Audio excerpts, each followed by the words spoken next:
Coucou, salut tout le monde et bienvenue à notre live du mois d'avril. Ce n'est pas un 1er avril, ce n'est pas une blague, non, nous sommes le 21 avril. Alors, nous voilà ensemble, nous allons parler aujourd'hui, ça va être la continuation de ce que nous avons partagé le live d'avant en mars.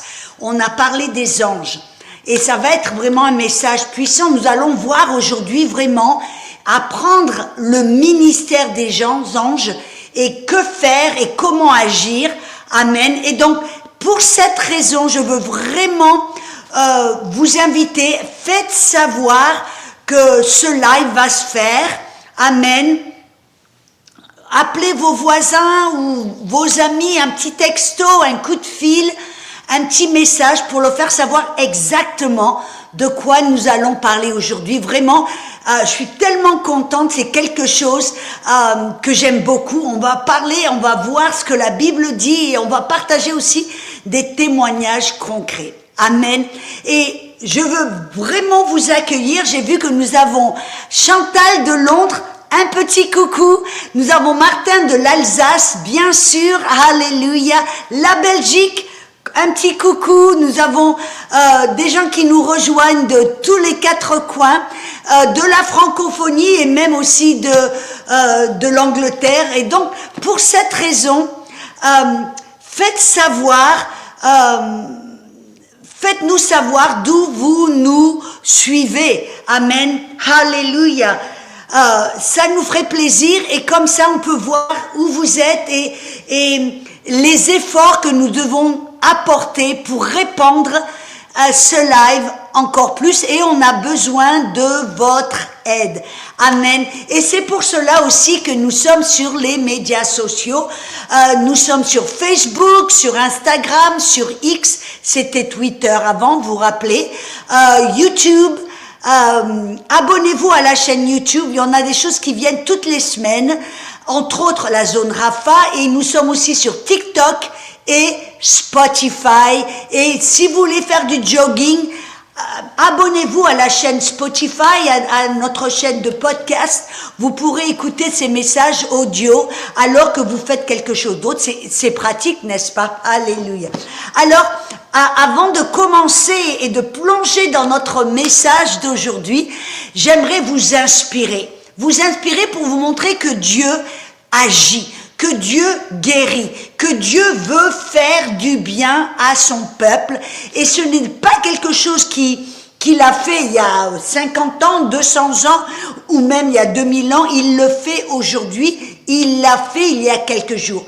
J'étais en France, dans une église super, et il y avait ce jeune homme qui est venu vers moi, et je voyais qu'il était un peu timide, et il m'a expliqué qu'il avait eu un accident de voiture tout jeune, et son corps a été complètement broyé, et il a de la douleur, il avait de la douleur de la tête jusqu'à la plante des pieds. Il ne pouvait pas bouger, il marchait avec difficulté, il ne pouvait définitivement pas tourner, se baisser, bref, il était super limité. Mais la chose encore qui m'a vraiment touchée, c'est que ce jeune homme avait à plusieurs reprises demandé la prière.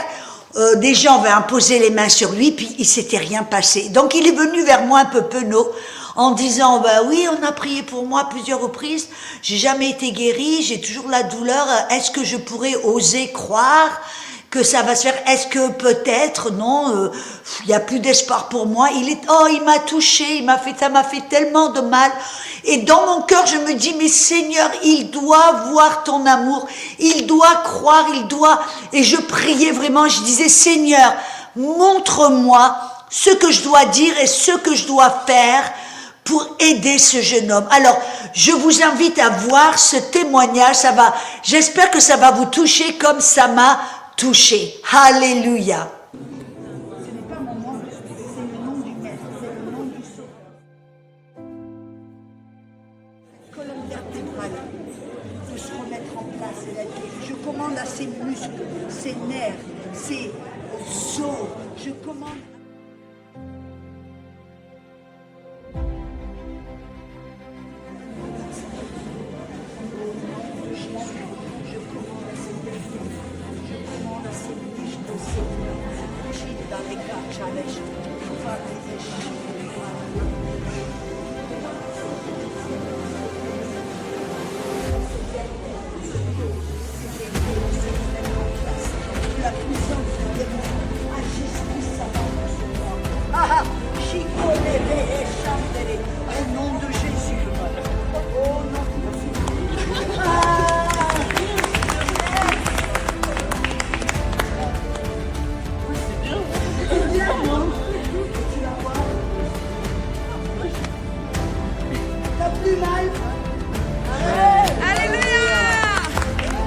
Alors bonjour, je me présente, je m'appelle Joël West et il y a 7 ans j'ai eu un accident en voiture qui m'a valu physiquement une incapacité de travailler. Et maintenant, et avant je n'arrivais pas à faire ça. Et maintenant oui. C'est incroyable, c'est incroyable.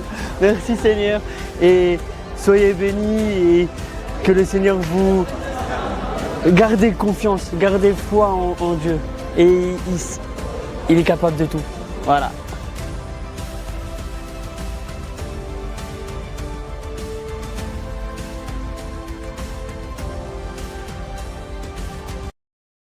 Oh, ça m'a tellement touchée.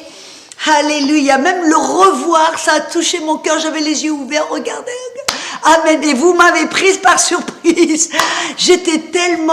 Je suis touchée par ce jeune homme et de voir à la fin, et ce petit témoignage ne montre même pas la joie, les mouvements. Il a commencé à courir, à monter les marches, à descendre les marches, à faire tous les mouvements qu'il ne pouvait pas faire avant. Donc moi là vraiment, et il était tellement, je crois qu'il était encore touché encore plus de voir, de goûter à l'amour de Dieu, de savoir que Dieu vraiment ne l'avait pas oublié, que Dieu vraiment l'aimait. Et c'est pour ça, la guérison, vous savez, c'est un des langages d'amour de Dieu. Il nous aime tellement, il nous a guéris. Et donc, quand on reçoit sa guérison, ça nous met en contact avec son amour. Amen. Et donc, je veux vraiment vous encourager, vous tous et vous toutes, si vous regardez et que vous êtes comme ce petit Joël et que peut-être on a prié pour vous, peut-être vous avez supplié, peut-être vous avez espéré et que vous avez plus ou moins abandonné l'espoir en disant, bah oui, on a déjà prié pour moi, ça ne va pas se passer. Donc, vraiment, ne perdez pas l'espoir. Amen. Je sais que Dieu est bon, je sais que Dieu guérit. Amen. Et alors, tant qu'il y a d'espoir, vous avez la foi. Alors, je veux vraiment vous inviter et vous t'encourager à rester dans l'espoir et dans la foi. Peu importe quand, comment et où, c'est le désir de Dieu de te guérir. Alors, sans plus tarder, nous allons commencer à plonger dans notre message où on parle des anges. Si tu te rappelles, le mois dernier, j'ai commencé à parler des anges, qui ils étaient, pourquoi il y avait des anges, à quoi ils ressemblaient, d'où ils venaient. On avait commencé à parler et j'avais partagé même mon témoignage de salut où Dieu est intervenu à amener des anges pour me mettre sur le bon chemin du salut.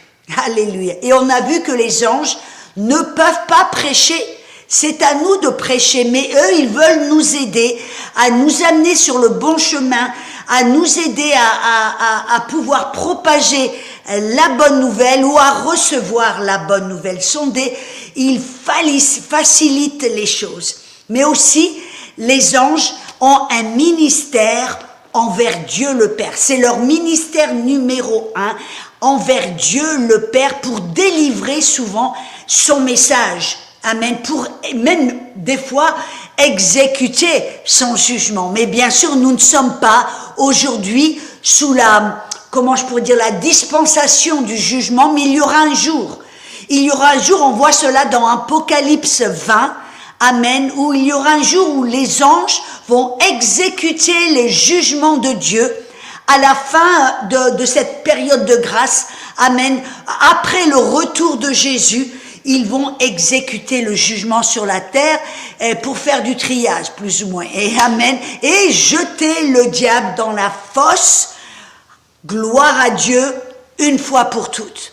Alors, ça c'est une de leurs rôles, une de leurs facettes, mais ils sont principalement aussi appelés à délivrer des messages très spéciaux de la part du trône de Dieu. On voit ça rappelé dans Luc 1, verset 11, même verset 26, Zacharie, un ange lui est apparu, c'est l'ange Gabriel, qui en fin de compte, l'ange Gabriel est l'ange de la communication. Il amène des messages spéciaux de la part du trône de Dieu.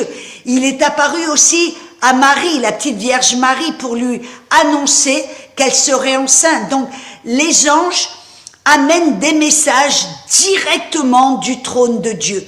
Donc, si vous avez, c'est possible, et j'ai des amis, moi j'en ai jamais eu, mais j'ai des amis, des anges leur sont apparus pour leur amener un message directement du trône de Dieu. Ça veut dire, c'est pas n'importe quel ange, c'est un ange qui amène de la part du trône de Dieu un message très spécial.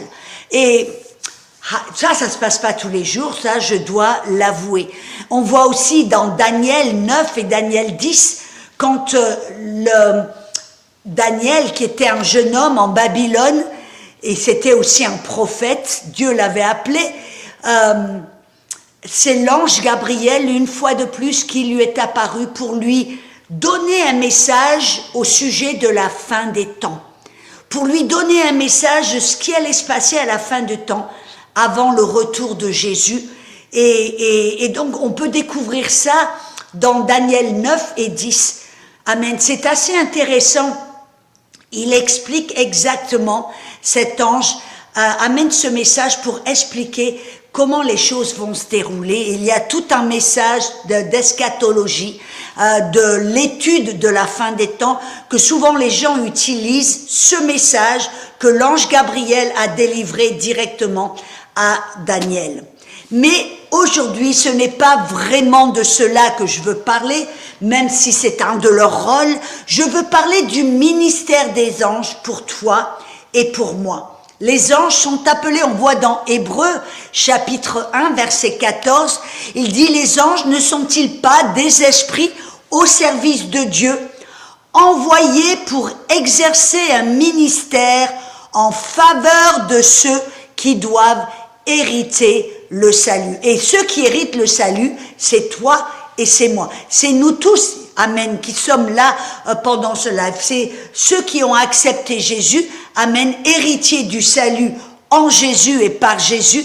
Et dès que nous recevons Jésus, alléluia, nous savons que nous avons un ou plusieurs anges qui ont été assignés à notre vie pour nous aider.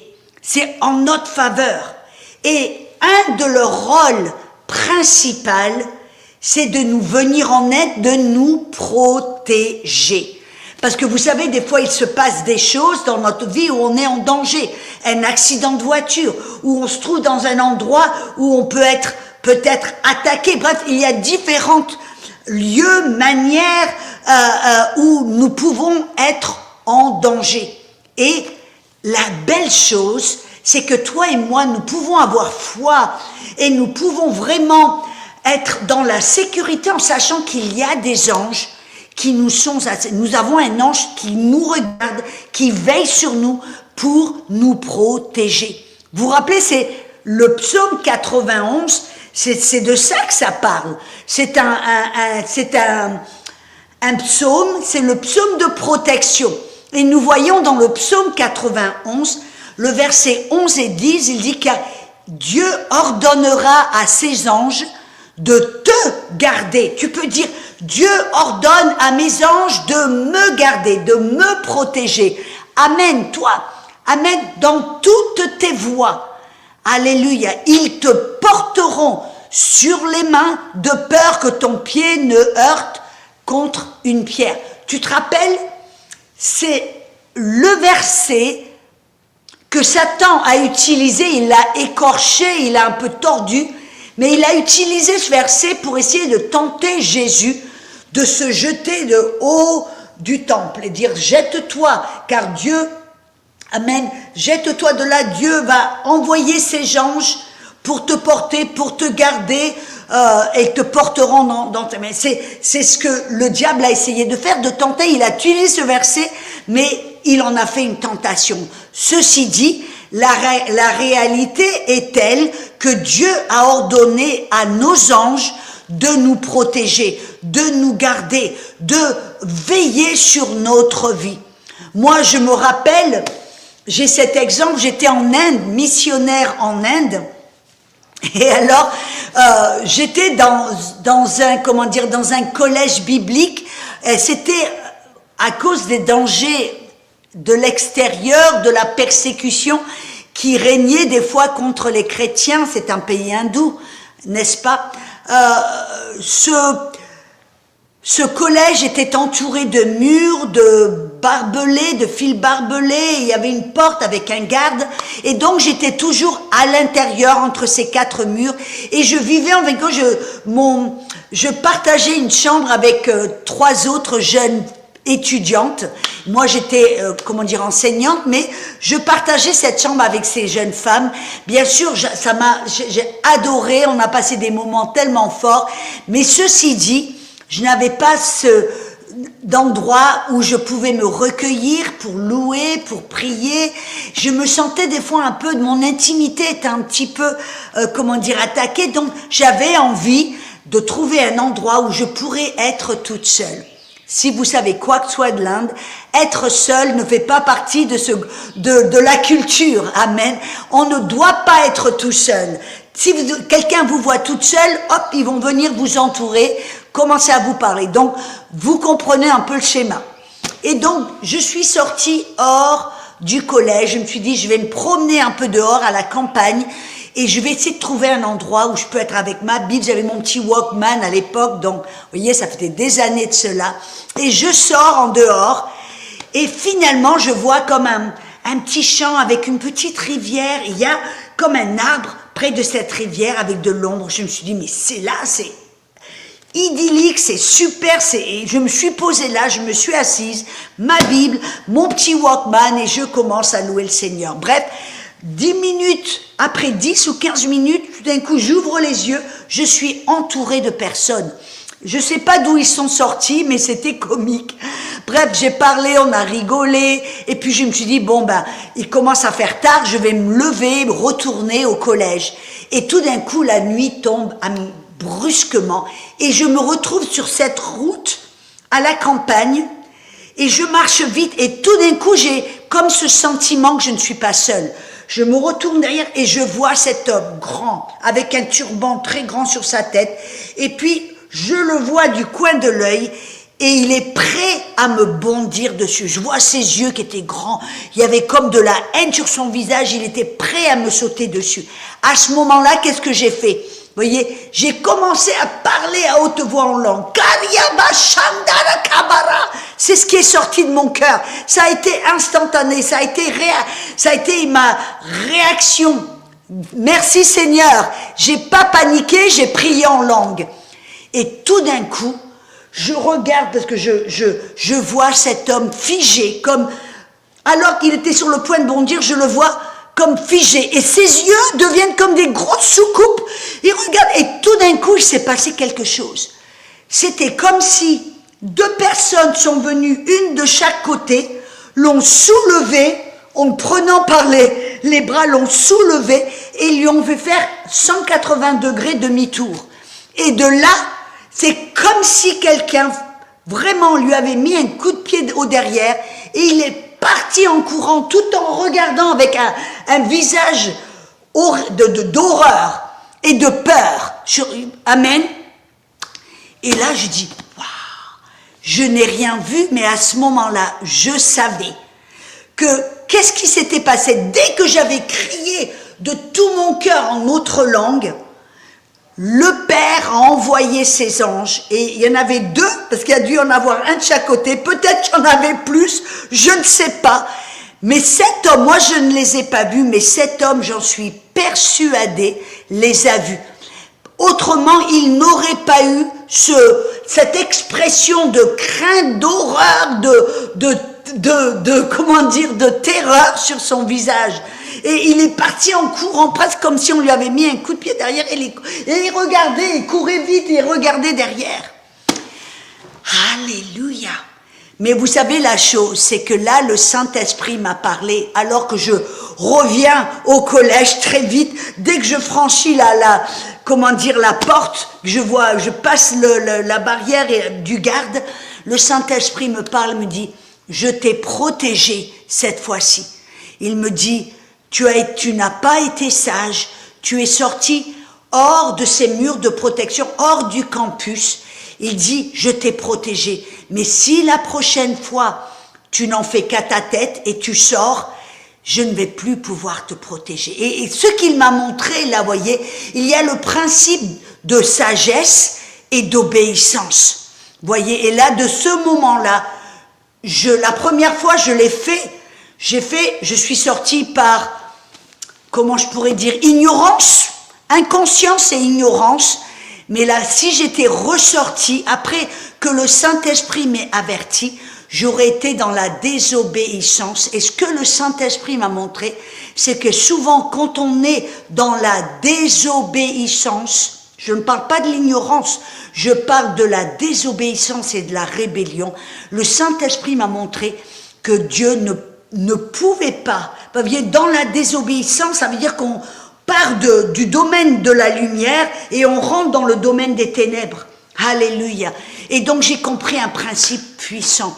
Amen, que je devais marcher dans la présence du Saint-Esprit en obéissance, à l'écoute. Amen. Et que là, dans ce lieu de lumière d'obéissance, j'étais sous la protection de Dieu. Et ces anges étaient là, ont été envoyés par le Père, amen, pour me protéger. Mais je le rajoute une fois de plus, je ne suis plus ressortie toute seule parce que là, j'aurais été dans la rébellion et dans la désobéissance. Ce qui me montre aussi un autre témoignage d'une dame que j'avais entendu. Elle avait à cœur de partir dans un des quartiers les plus dangereux de sa ville pour aller passer des petits flyers pour témoigner. Et donc, elle était son sac à main, son petit flyer derrière son volant. Et alors qu'elle est prête de partir, elle prie, elle dit « Seigneur, je te remercie pour ta protection, je vais aller là, bref. » Et là, à l'intérieur d'elle-même, elle a comme un malaise. Elle ressent comme un manque de paix. Comme un manque de paix, comme un avertissement qui lui disait « Ne va pas, ne pars pas, n'y va pas ». Mais elle a dit non, elle a prié le psaume 91 dont je viens de parler en disant non, le Seigneur, j'ai ta parole, tu m'as promis de me protéger. Donc elle a ignoré cet avertissement et elle est partie et elle s'est fait taper dessus et ils lui ont volé son sac à main. Et elle est rentrée un peu en colère contre Dieu en disant mais pourquoi ne m'as-tu pas protégée ? Et c'est de ça que je parle. Pourquoi ? Parce que le Saint-Esprit l'avait averti, lui avait montré qu'elle ne devait pas partir ce soir-là. Et elle avait ignoré, elle avait désobéi. Donc vous voyez, il y a quand même un certain équilibre où Dieu a des anges pour nous protéger. Mais toi et moi, nous devons faire preuve de sagesse et nous devons être à l'écoute du Saint-Esprit. Si tu vas quelque part ou fais quelque chose et tu ressens un avertissement, c'est le Saint-Esprit qui te dit « Ne sors pas dans l'ignorance, ne va pas, alléluia ». Et c'est tellement important de marcher à l'écoute du Saint-Esprit. Donc, parce que je sais qu'il y a certains peut-être parmi vous qui disent « Moi, pourquoi ça m'est arrivé ceci ? Moi, pourquoi ça m'est arrivé cela et Dieu ne m'a pas protégé ?» Serait-il possible que peut-être, amen, tu aies ignoré un avertissement, tu es désobéi ce que Dieu t'avait dit de ne pas faire ou de faire, et tu t'es ouverte tu as ouvert une porte et tu étais devenue, comment on pourrait dire, assujetti à l'œuvre du malin. Amen. Donc nous devons emmener cet équilibre, mais la bonne nouvelle, c'est que nous avons des anges qui sont là, amen, des êtres de lumière pour nous protéger des œuvres du malin. Et c'est pour ça que Dieu nous a envoyé le Saint-Esprit, pour nous montrer, pour nous avertir, pour essayer de nous aider à rester dans cette zone de protection. Impératif. Amen. Alléluia. Les anges sont aussi, et on voit cela, c'est intéressant, j'aimerais en parler, parce que des fois on est des êtres tellement concrets. On va croire ce que l'on voit.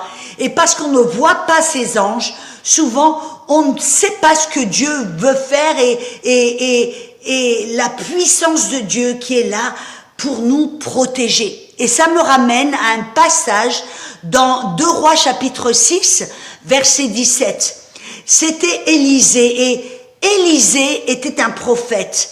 Et il avait un serviteur, Et il se passait quelque chose d'assez amusant, c'est qu'à chaque fois que le roi de la Syrie, je crois que c'était de la Syrie, à chaque fois qu'il essayait de comploter, de faire un plan de bataille pour attaquer le peuple d'Israël, Dieu montrait au prophète Élisée ce que le roi de Syrie, sa stratégie, ce qu'il était sur le point de faire.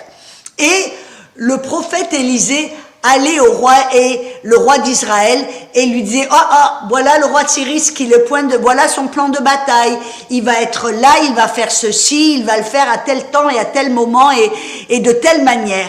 Et de cette manière, le roi de Syrie était contre-attaqué continuellement, jusqu'au jour finalement, alors qu'il va avec ses leaders, il dit mais il doit y avoir un traître parmi nous, parce qu'à chaque fois que je vais pour attaquer Israël, ils savent où on va être, ce qu'on va faire et comment on va le faire. Il doit y avoir un traître. Et quelqu'un est venu et a dit non roi, il n'y a pas de traître parmi nous, mais il y a un prophète en Israël et son Dieu lui révèle toutes choses. Il lui révèle tes plans et ta stratégie.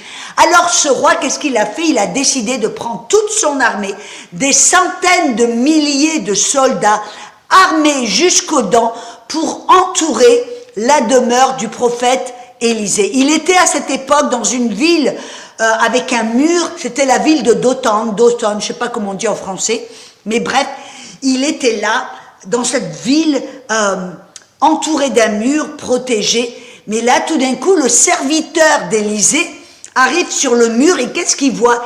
Des centaines de milliers de soldats armés jusqu'aux dents, avec des lances, des épées flamboyantes, bref. Et il retourne vers son maître, Élisée, il dit, maître, on est entouré, on va périr, et il commence à paniquer. Et le prophète Élisée, je peux dire, il était calme, et il le regarde, il dit, mais ne sais-tu pas que ceux qui sont pour nous sont bien plus nombreux que ceux qui sont contre nous? Alors à ce moment-là, le serviteur a dû se dire, mais mon maître, il est en train de perdre la boussole là, parce qu'il retourne au mur et puis il regarde, il compte, il voit des centaines de milliers, et puis il se dit, mais on n'est que tous les deux là. Et de quoi parle-t-il? Et à ce moment-là, le prophète Élisée fait une prière, mais il dit, Seigneur, ouvre ses yeux. Peut-être que tu dis, mais ses yeux étaient ouverts, il pouvait voir l'armée de Syrie, les centaines de milliers. Mais là, le prophète Élisée parlait de ses yeux spirituels. Savez-vous que tu as des yeux sur ton visage, des oreilles, des yeux, mais ton cœur, ton esprit qui fait partie de ton cœur, qui est l'être intérieur de ton cœur, a des yeux et des oreilles, afin de pouvoir voir, entendre spirituellement. Alors là, le prophète a dit, ouvre ses yeux. Et à ce moment même, les yeux du serviteur ont été ouverts, et qu'est-ce qu'il a vu? Autour de l'armée de Syrie, des centaines de milliers d'anges, mais avec des épées flamboyantes, armés, puissants, grands. Je m'imagine que j'ai entendu des personnes dire qu'ils avaient à peu près, ils faisaient à peu près 2 mètres de haut. Amen. Grand costaud. Vous voyez, cette idée des petits chérubins avec les petites fléchettes. Je ne sais pas qui c'est qui a eu cette idée, mais il avait dû boire un coup de trop, parce que les petits bébés, les petits anges comme des petits bébés, ça n'est pas dans la Bible. La Bible nous montre que les anges sont des êtres remplis de force, remplis de puissance, majestueux, grands, énormes. Vous savez, c'est pour cela qu'à chaque fois dans la Bible, quand une personne, tout d'un coup, il y a un ange qui leur apparaît, l'ange doit dire, ne crains pas, n'aie pas peur, sois dans la paix. Pourquoi? Parce que ces êtres, ils attiraient presque l'intimidation, la peur, parce qu'ils étaient grands, puissants, majestueux, Et la plupart des gens dans la Bible, quand ils voyaient un ange, ils se demandaient, oh là là, est-ce la fin des choses? Qu'est-ce qui se passe? Voyez? Alléluia. Et donc ces anges sont des êtres puissants. Et là on voit que le serviteur du prophète Élisée a tout d'un coup pu voir ces anges. Et ce sont ces anges, amen, que Dieu envoie pour te protéger. Ce jour-là, quand j'étais en Inde, je ne sais pas combien d'anges étaient là, mais je sais que l'homme les a vus et qu'il a dû avoir une sacrée peur, parce qu'il est parti en courant, rempli de terreur. Voyez, et donc, pour toi et pour moi, qu'est-ce que ça veut dire? On peut être dans la paix.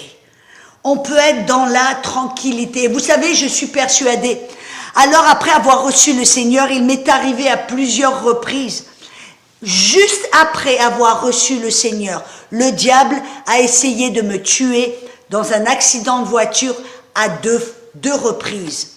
Et ces 2 fois, Dieu m'a protégée. Je me rappelle une fois, j'étais dans une petite route de campagne, j'étais remplie, puis j'étais sur le point de doubler cette voiture. Amen, il y avait bien sûr personne sur la route. Je commence à doubler et cet homme me regarde et on aurait dit que le diable me regardait au travers de ses yeux, rempli de haine envers moi, alors que je ne connaissais pas cet homme. Et qu'est-ce que cet homme a fait derrière le volant?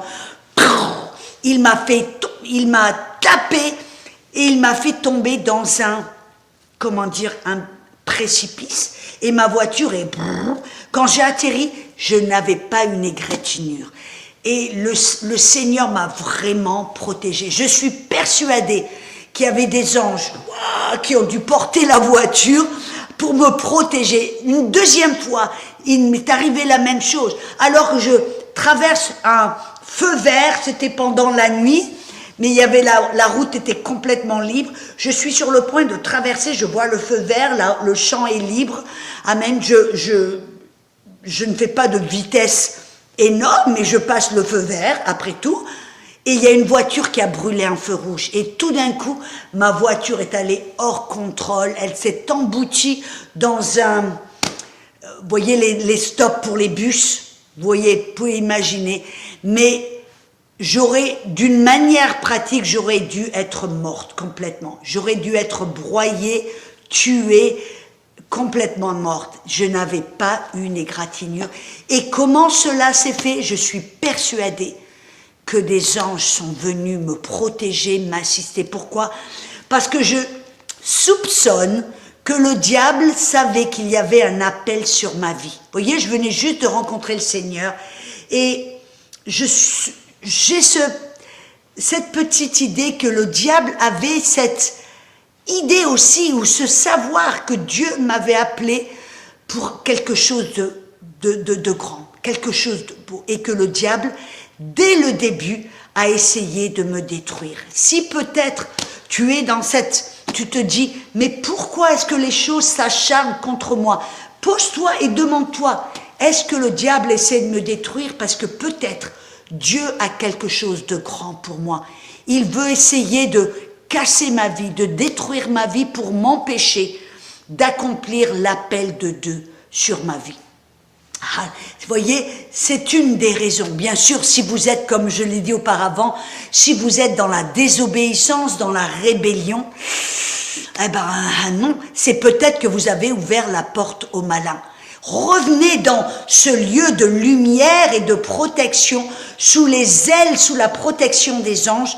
Revenez dans cet endroit de lumière qui est l'obéissance. Amen. Ça sert d'obéir Dieu. Ça sert, c'est bien de marcher dans cette crainte de l'Éternel qui est une crainte, une révérence. C'est un amour envers Dieu qui nous permet de dire oui Seigneur, je comprends pas mais toi tu sais, alors je vais t'obéir. Amen, alléluia. Et donc, ces anges sont appelés pour nous protéger et ils sont puissants. On voit que Daniel, vous vous rappelez dans Daniel 6, 22, alléluia, que les anges ont fermé la gueule des lions. Et j'aime beaucoup Daniel. Daniel, il a été intimidé par le diable. Le roi lui a dit, on a une loi, voilà ce que la loi dans le pays dit, que vous devez vous prosterner devant sa statue, ou vous devez prier à cette idole, prier et vous devez, comment dire, arrêter de prier à votre Dieu et prier à notre Dieu, baisser le genou devant le roi, confessez-le comme un Dieu. Bref, c'était ce qui se passait là à Babylone, et Daniel, tout d'un coup, a été... Et vous savez, des fois, j'aimerais dire quelque chose, parce que si vous vous trouvez en Europe, souvent, on a l'impression que même en tant que chrétien, on doit toujours s'assujettir aux lois du pays. Mais si cette loi t'interdit de faire ce que Dieu t'a commandé de faire, alors il y a une contradiction. Et la question se pose, comme Daniel, qui vas-tu devoir obéir? Moi, je vois, j'ai un ami, amen, le gouvernement lui a interdit de prêcher. Moi, je me dis, mais alors attends, le gouvernement dit non, tu ne dois pas prêcher, et Dieu t'a appelé à prêcher. Et tu dois te dire, ok, je dois savoir qui doit avoir le dernier mot. Amen. Et on voit là l'exemple dans Daniel. Daniel faisait face à le gouvernement sous lequel il vivait.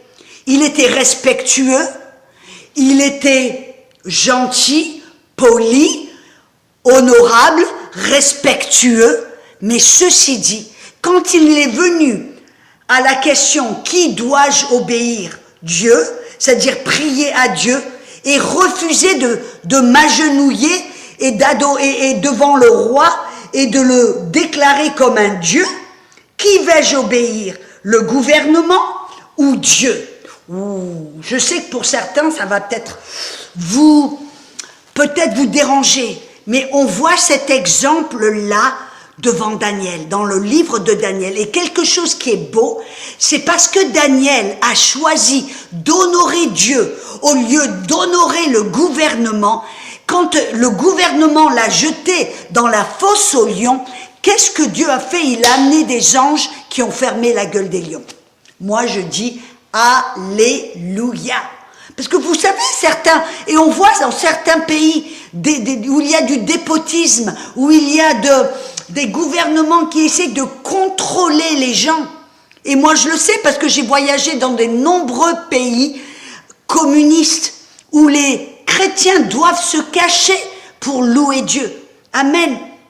Mais, ceci dit, comme on voit en Chine, ou comme quand j'étais en Russie, ou dans des pays de l'Asie, ou dans certains pays, amen, il y a les chrétiens qui se disent, ah ben non, on va obéir au gouvernement, on ne va plus faire ceci ou cela. Mais il y a ceux qui disent non, peu importe si je vais être jeté en prison, peu importe si je vais être attaqué, je vais obéir Dieu et Dieu le premier. Et qu'est-ce qu'ils font? Ils restent dans ce domaine de lumière, où ils sont maintenant, ils honorent Dieu plus qu'ils honorent, amen, un gouvernement ou un roi ou une autorité qui contredit l'autorité de Dieu. Là, il y a quelque chose de puissant. Et on voit là, dans Daniel 6, 22, que Dieu a pu, parce que Daniel a honoré Dieu au lieu d'honorer le roi. Amen. Il est resté respectueux. Il n'a pas été mal poli. Il a dit au roi. Amen. Il était respectueux. Amen. Mais ceci dit, il a choisi d'honorer le commandement de Dieu au lieu d'honorer le commandement du roi. Parce que le commandement de Dieu est bien plus important. Et il s'est placé sous l'autorité de Dieu, et ceci dit, Dieu l'a protégé. Dieu l'a gardé, il a envoyé ses anges pour fermer la bouche du lion. Amen. Alléluia. Et on voit aussi dans Marc chapitre 1, verset 13, que Jésus, il était dans le désert, et la Bible nous dit que Jésus était avec les bêtes sauvages. Et vous savez qu'est-ce que Dieu a fait? Parce que Jésus honorait son Père. avant toute autre chose. Il ne recherchait pas sa propre gloire, il ne recherchait pas sa propre volonté, mais il voulait toujours faire la volonté du Père. Et il honorait le Père, il faisait ce que le Père disait, demandait et lui montrait.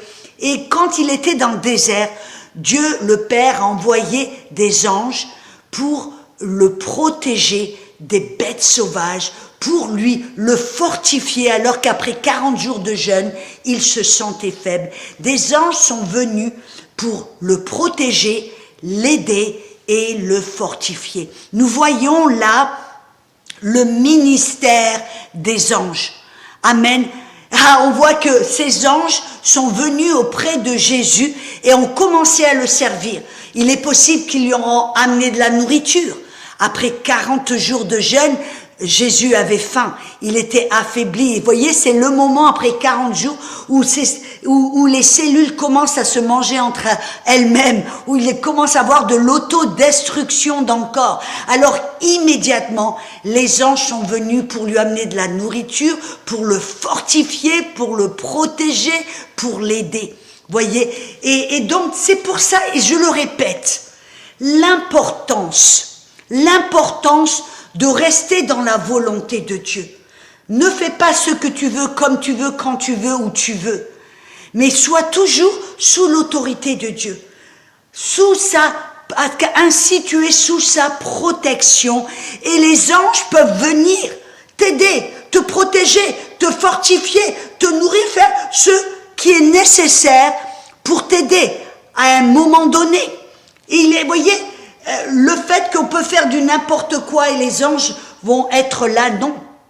Et c'est pour cela que certaines personnes souffrent, sont dans des certaines situations où à la fin il y a de la confusion parce qu'ils disent mais pourquoi est-ce que Dieu ne m'a pas protégé? Au lieu de poser cette question, pourquoi est-ce que Dieu ne m'a pas protégé, on devrait plutôt dire qu'est-ce que j'ai fait qui a fait en sorte que les anges n'étaient pas là pour me protéger? Voilà la meilleure question. Moi, je préfère justifier Dieu au lieu d'essayer de me justifier. Je préfère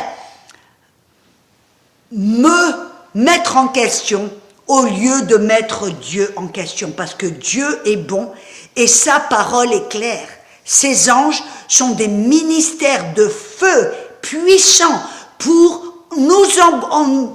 qui nous ont envoyés pour nous aider, nous protéger. Alléluia. Et donc moi j'ai cette confiance. Quand Dieu me dit, voyez, c'est pour ça qu'en tant que missionnaire, si Dieu me dit d'aller quelque part, je n'ai aucune peur. Si Dieu me dit va dans cet endroit, dans ce pays, peu importe les dangers, peu importe ce qui se passe, il peut y avoir une guerre, il peut y avoir de la persécution contre les chrétiens, il peut y avoir tout un tas de problèmes, mais si Dieu me dit d'y aller, je n'ai aucune peur parce que je sais que l'armée d'anges que Élisée a vue et ainsi que son serviteur sont là pour m'aider, pour me protéger, peu importe l'ennemi.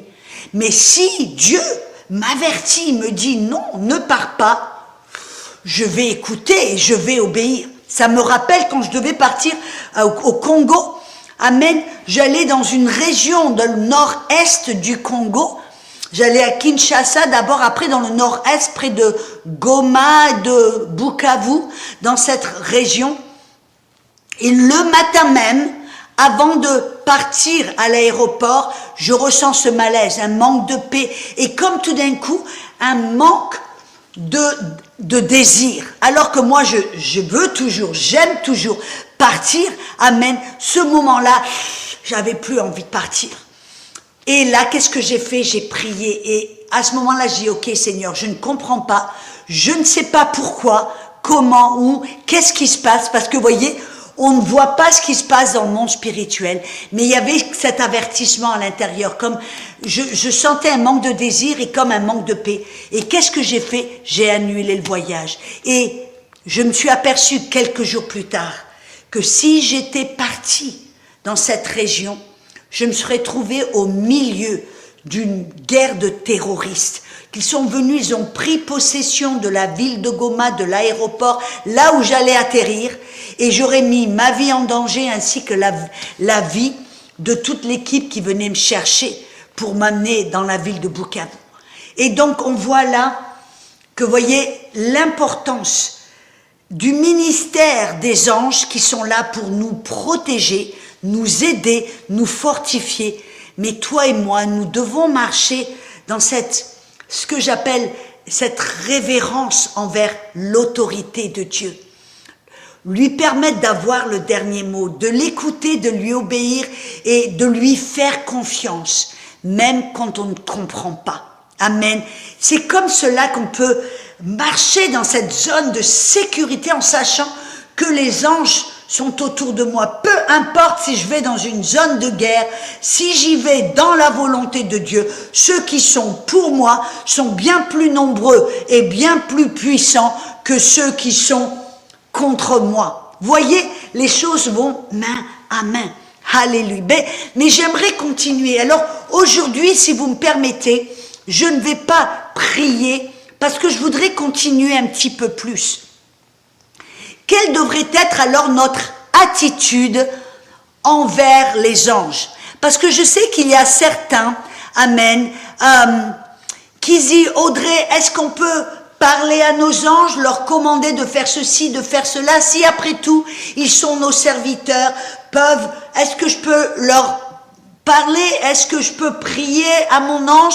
Parce que vous savez, la vérité, la Bible nous montre que dès que nous sommes créés dans le ventre de notre mère, Dieu a assigné à des anges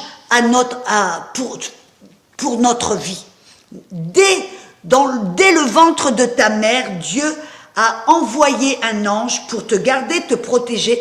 Selon l'appel que tu as, il y a peut-être plusieurs anges. Combien? Ça dépend de l'ampleur de l'appel, ça dépend de la zone de danger dans laquelle tu te trouveras, ça dépend de certaines choses. Mais la bonne nouvelle, c'est que dès ta création, dans le ventre de ta mère, à la conception, un ou plusieurs anges ont été assignés à ton nom. Alléluia. Et c'est quelque chose de merveilleux. Mais la question est, est-ce que je peux commander mon ange? Est-ce que je dis, mon ange, tu es assigné à ma vie, alors fais ceci, fais cela, va ici, va là-bas? La question est non. Je vais vous lire certains versets. Faites attention et vous allez découvrir quelque chose, ce que la Bible nous révèle. Amen. Dans Psaume 91, verset 11, j'y ai fait référence avant. Psaume 91 qui parle des anges qui sont là pour nous protéger. Il dit, car Dieu, il ordonnera à ses anges de te garder dans toutes tes voies. C'est Dieu qui ordonne aux anges de te garder. Ce n'est pas toi qui lui ordonne de faire ceci, de faire cela. Psaume 103, verset 20.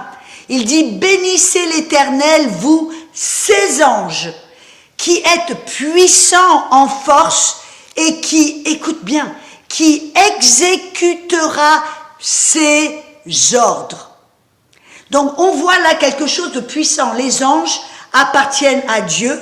Ils sont envoyés par Dieu pour te protéger et c'est Dieu qui commande, c'est Dieu qui décide, c'est Dieu qui envoie et qui commande et qui ordonne à ses anges de te protéger, de te garder et d'exécuter ses ordres, pas les tiennes. Alléluia. Donc cette idée, je sais qu'il y a certains qui ont écrit des bouquins ou qui ont prêché en disant que oui, on peut parler à nos anges, on peut leur commander de faire ceci et cela. La Bible ne nous montre pas cela. La Bible est catégorique. La Bible nous montre que ces anges, amen, obéissent à la voix de Dieu et pas la nôtre. Je suis persuadée que là, toute seule en Inde, quand j'ai prié en langue, voyez, c'est pour ça que prier en langue est tellement puissant. C'est sorti de mon esprit. Et quand j'ai prié en langue, j'aime bien que 1 Corinthiens 14, verset 2, dise que quand on prie en langue, on ne parle pas à l'homme, mais à Dieu. Et dans l'esprit, on prie des mystères. Donc quand j'ai prié en langue, qu'est-ce que j'ai fait? J'ai prié à Dieu. Et Dieu a envoyé ses anges. Et cela s'est peut-être fait en immédiatement, en un quart de seconde. Amen. C'est pour cela que prier en langue est tellement puissant. C'est une ligne directe au Père pour lui parler, alors que nous peut-être, voyez, à ce moment-là, je ne savais pas vraiment, c'est sorti de mon esprit, je ne savais pas ce que je devais dire, comment dire, quoi dire, mais là, ce langage de prière était une prière dirigée directement au trône de Dieu, et lui a envoyé ses anges pour me protéger. Et là, c'est quelque chose de puissant. On voit que Matthieu 26, verset 53, Amen. Vous rappelez Jésus alors qu'il était sur le point d'aller sur la croix et qu'il était, comment dire, mis en question par Pilate et attaqué par les pharisiens et les sacrificateurs. Écoutez ce que Jésus a dit. Penses-tu que je ne puisse pas maintenant prier mon Père et il me fournira plus de 12 légions d'anges? Donc on voit là, même Jésus, le Fils de Dieu, aller s'adresser au Père et lui, le Père, enverrait les anges. Vous voyez, si quelqu'un aurait pu parler aux anges et leur commander de faire ceci et cela, ça aurait été Jésus. Mais vous voyez, Jésus faisait les choses toujours d'une manière légale. Donc, légalement, nous savons que nous avons des anges qui ont été assignés à notre vie depuis notre conception. Cependant, on s'adresse au Père et on lui fait confiance d'envoyer, de fournir des anges, d'envoyer, de faire certaines choses pour nous protéger, nous aider, nous fortifier et nous aider à accomplir son plan et sa volonté. Amen. C'est ce que nous devons faire. Acte 12, verset 5 et verset 11. Ça, c'est l'église primitive, vous vous rappelez? Et on voit là que Pierre était en prison. Il était gardé dans la prison, il était entouré de gardes, il avait des chaînes aux pieds avec un cadenas, je suppose. Et qu'est-ce que la Bible nous dit? Que l'église, l'assemblée, faisait d'instantes prières à Dieu pour Pierre. Et Pierre, étant revenu à lui, il dit, Alléluia, écoutez ce qu'il a dit, je connais à présent certainement que le Seigneur a envoyé son ange et m'a délivré de la main d'Hérode. Qu'est-ce qui s'était passé? Pierre était en prison, entouré de gardes, l'église a prié au Père, parce qu'après tout, c'est ce que Jésus nous a dit de prier au Père. Et qu'est-ce que le Père a fait? Il a envoyé un ange pour aller dans la prison. Vous vous rappelez? Il a un peu Pierre dormait. Apparemment, il n'avait pas peur. Amen. Il était dans la confiance. Et l'ange l'a secoué. Il lui a dit, réveille-toi, lève-toi. Le cadenas s'est cassé. Il l'a fait sortir. Il a passé toutes les portes. Il l'a fait sortir dehors. Et Pierre est allé retrouver l'église. Donc c'est comme ça, mais on voit encore à nouveau que l'église a prié et que quand ils ont prié, Dieu a envoyé un ange. Donc on voit l'importance de la prière, l'importance de la prière en langue ou l'importance de prier quand on entend quelqu'un qui est en danger, quand on entend quelqu'un qui est persécuté en prison, prions pour cette personne. Amen. Prions au Père. Et c'est ce que Jésus nous a dit. Nous ne pouvons pas parler, commander, et même parler à un ange. Amen. Nous ne sommes pas appelés à avoir des conversations à un ange. Et avant que vous me contredissiez en me disant, mais non, moi j'ai vu un ange, moi j'ai parlé à un ange. La vérité, c'est que nous pouvons peut-être parler à un ange, mais c'est lui qui va initier la conversation. Qu'est-ce que je veux dire par là? Je ne peux pas tout d'un coup prier et prier à mon ange. Je ne suis pas appelé à prier à mon ange, je suis appelé à prier au Père. C'est ce que Jésus nous a dit dans Matthieu 6, 9, dans Luc 11, 2. Quand les disciples ont dit, Jésus, enseigne-nous à prier.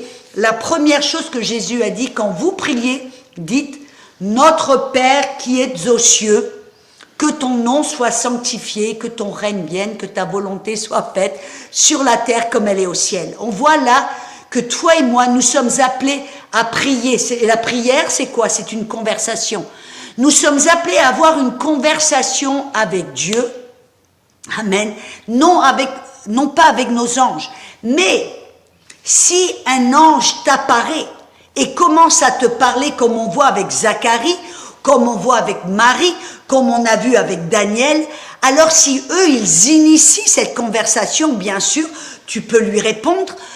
Mais l'idée, ce que j'essaie d'enseigner ici, de montrer, c'est que toi et moi, nous ne sommes pas appelés à prier aux anges, à avoir des conversations avec nos anges, sauf si eux nous apparaissent et nous posent des questions et initient une conversation. Alors vous allez lui répondre. Mais voyez l'idée que les anges nous sont envoyés pour nous protéger, nous aider, que nous allons commencer à lui parler, à prier aux anges, leur commander et avoir tout d'un coup cette relation avec les anges. Non, nous avons une relation avec Dieu le Père dans le nom de Jésus, car Jésus est la porte, et le Saint-Esprit est cette ligne de communication qui nous communique, qui nous transmet ce que le Père veut nous dire et nous. C'est au travers du Saint-Esprit que le Père nous parle et c'est au travers du Saint-Esprit qu'on lui parle. Amen. Et donc c'est comme ça que d'une manière légale doivent se faire les choses. C'est donc tellement important de ne pas rentrer dans des choses un petit peu bizarres où tout d'un coup on commence à prier aux anges, on commence à leur commander de faire ceci et cela pour nous. Et parce que vous voyez, les anges sont au commandement de Dieu. Les anges sont là pour exécuter ses ordres, sa volonté, pas la nôtre. Et on doit rester dans ce cadre. Amen. Alléluia. Donc, il est tellement important de rester dans cette, j'aimerais pas dire la parole légalité, mais de rester biblique dans la parole. Voilà le contexte, voilà les paramètres que Dieu nous donne avec nos anges. Nous pouvons être dans la foi, dans la confiance, de ne pas avoir peur. Amen. Quand nous sommes là dans la volonté de Dieu, nous savons qu'il y a au moins un ange et plus qui sont là pour nous protéger, nous fortifier, nous aider à accomplir la volonté de Dieu. Et on a cette conversation avec Dieu. On lui parle, on l'écoute, on est à l'écoute du Saint-Esprit et on lui fait confiance qu'il va nous amener au bon moment, au bon endroit pour faire la bonne chose en sachant que ces anges sont là pour nous aider, nous protéger. Amen. Donc, ne soyons pas, nous savons que nous avons des anges, nous en sommes conscients, mais ça ne doit pas être notre priorité ou notre focus. Comment on dit en français, on ne se focalise pas sur les anges, on se focalise sur le Père. Alléluia. J'espère que c'est clair, j'espère que vous avez maintenant compris quelle est notre relation avec ces anges. Quelle bonne nouvelle! Amen. De cette manière, toi et moi, nous pouvons accomplir la volonté de Dieu sans peur. Pour moi, c'est pour cela que je n'ai aucune peur d'aller dans des zones de danger, dans des zones tumultueuses, dans des zones persécutées, si je sais que c'est Dieu qui m'y envoie, parce que je sais qu'il y a des armées d'anges que Dieu a et qu'il peut mettre à ma disposition pour m'entourer, me protéger, m'aider à accomplir sa volonté. Donc, vraiment, je te bénis au nom de Jésus et j'espère qu'au travers de ta journée, tu seras vraiment béni de savoir que tu n'es pas tout seul, que tu as des anges célestes puissants que Dieu a mis pour te protéger, envoyés pour te protéger, mais que tu restes en communication avec le Père et à l'écoute du Saint-Esprit pour rester dans sa volonté. Amen. Alléluia. Et Dieu est bon. Et aussi, j'aimerais clôturer de savoir que là, l'autorité de Dieu est supérieure à l'autorité de l'homme. que ce soit celle de roi, de gouvernement et d'autorité terrienne. Que tu marches sous l'autorité de Dieu, tout d'abord.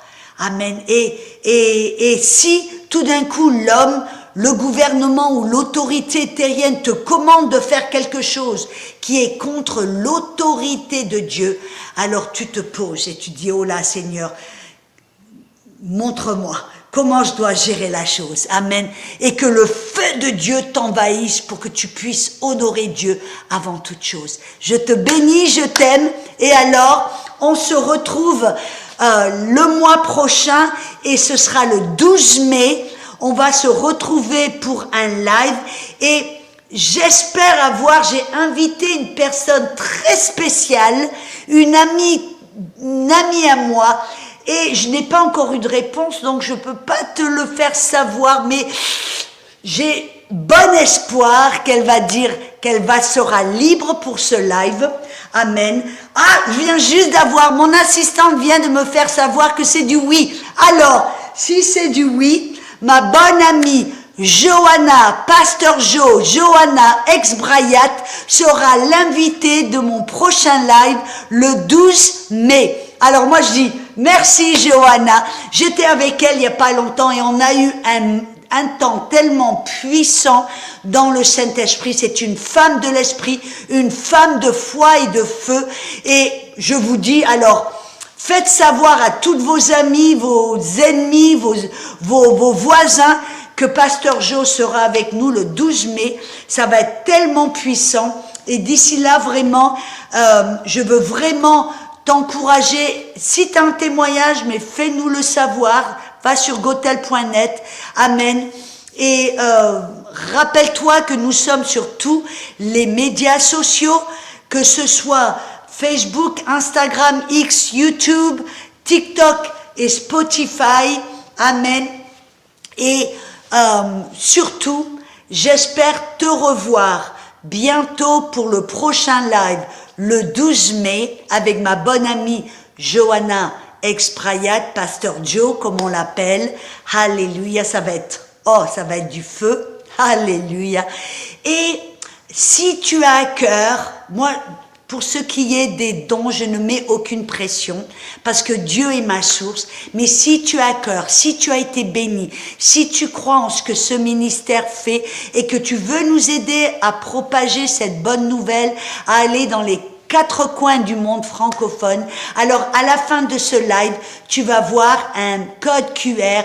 Tu pourras, avec ton téléphone, tu pourras y accéder et ça t'amènera à notre page de dons et ça va nous faire tellement chaud au cœur et pour nous ça va être comme un message d'amour où tu dis je crois en toi, oh Dieu, on veut t'aider à faire ce que tu fais, on veut voir les gens guéris, on veut voir les gens remplis du Saint-Esprit, on veut t'aider à amener cette bonne nouvelle partout dans le monde. Alors je t'aime très fort et on se revoit bientôt le 12 mai. Entre là, ciao ciao.